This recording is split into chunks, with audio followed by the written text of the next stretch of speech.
Love Mohammad कहने पर इस देश इस प्रदेश के बच्चों को गिरफ्तार किया जा रहा है। क्या ये है বন্ধুরা, নবী সাল্লাল্লাহু আলাইহি ওয়াসাল্লামের নাম নিয়ে এক হিন্দু নারী সংসদের ভেতরে এমন কিছু বলেছিলেন যা শুনে মুখ চেয়ে রইলেন সিএম যোগী আদিত্যনাথ।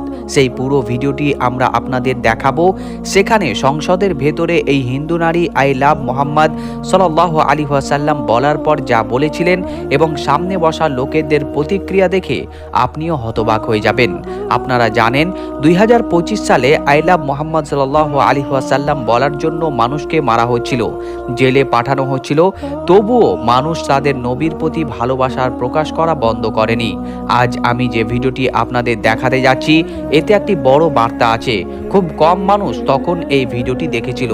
সংসদের ভেতরে সিএম যোগী আদিত্যনাথের সামনে বড় বড় নেতাদের সামনে এই অমুসলিম নারী চোখে চোখ রেখে বলেছিলেন, যদি কোনো মুসলিম যুবক আই লাভ মোহাম্মদ সাল্লাল্লাহু আলাইহি ওয়াসাল্লাম বলে তাকে জেলে ঢুকিয়ে দেওয়া হয়। তাহলে যারা আই লাভ মহাদেব বলে তাদের বিরুদ্ধে কি ব্যবস্থা নেওয়া হয়? যারা আই লাভ কৃষ্ণ বলে তাদের বিরুদ্ধে কি কোনো ব্যবস্থা নেওয়া হয়? যদি তাদের বিরুদ্ধে কিছু না হয় তাহলে মুসলমানদের বিরুদ্ধে কেন? लव मोहम्मद कहने पर इस देश इस प्रदेश के बच्चों को गिरफ्तार किया जा रहा है। क्या ये है वंदे मातरम? हम आई लव जय श्री कृष्ण कह सकते हैं, हम आई लव वाहे गुरु कह सकते हैं, हम आई लव जीसस कह सकते हैं, लेकिन आई लव मोहम्मद कहने पर गिरफ्तार किया जा रहा है। हिंद जिनकी जान था, मैं शब्द चढ़ाती हूँ, हिंद जिनकी जान था, नाम हिंदुस्तानी जिनका मजहब हिंदुस्तान।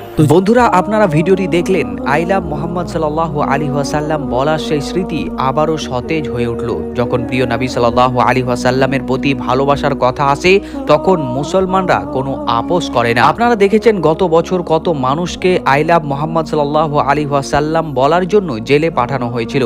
আমরা সেই ভিডিওগুলো আপনাদের সামনে উপস্থাপন করেছিলাম। কিন্তু এই ভিডিওটি হয়তো তার কিছুদিন পরের। এখানে সংসদের ভেতরে বড় বড় নেতাদের সামনে, এমএলএর সামনে রাগিনীজি যখন আই লাভ মোহাম্মদ সাল্লাল্লাহু আলাইহি ওয়াসাল্লাম বললেন তখন সামনে বসা লোকেদের মুখে অভিব্যক্তি দেখার মতো ছিল। তিনি একদম ঠিক কথা বলেছেন। আই লাভ মোহাম্মদ বলার জন্য যদি এই প্রদেশের শিশু যুবক গ্রেপ্তার করা হয় তাহলে এটি কবে থেকে অপরাধ হয়ে গেল? আমরা আই লাভ মহাদেব বলতে পারি, আই লাভ কৃষ্ণ বলতে পারি, আই লাভ ওয়াহেদ গুরু বলতে পারি, তাহলে আই লাভ মোহাম্মদ কেন বলতে পারবো না? এ কথা বলার পর সামনে বসা লোকেদের মুখের অবস্থা দেখুন। আই লাভ মোহাম্মদ ট্রেন্ড শুরু হওয়ার পর অনেকেই এটি অনুকরণ করতে শুরু করেছিল, কিন্তু কোনো মুসলমানের এতে কোনো আপত্তি ছিল না। একটা কথা মনে রাখবেন, মুসলমান তার মা বাবা ভাই বোন নিজেদের জীবন সম্পর্কেও থেকেও বেশি ভালোবাসে তাদের প্রিয় নবী সাল্লাল্লাহু আলাইহি ওয়াসাল্লামকে। এটি আমাদের ঈমানের গুরুত্বপূর্ণ অংশ। সবকিছু আমরা সহ্য করতে পারি, কিন্তু আমাদের নবীর বিরুদ্ধে কোনো কথা বলা সহ্য করা সম্ভব নয়। আজ এই ভিডিওটি আবার আমার সামনে এলো, তখন মনে হলো ঈমান তাজা করার একটি ভিডিও, তাই ভাবলাম আপনাদের সাথে শেয়ার করি। আপনারা এই বিষয়ে কি মনে করেন নিচে কমেন্ট বক্সে অবশ্যই জানাতে ভুলবেন না। ভিডিওটি ভালো লাগলে অবশ্যই একটি লাইক এবং এরকম আরো ভিডিও পেতে চ্যানেলটিকে সাবস্ক্রাইব করে রাখুন।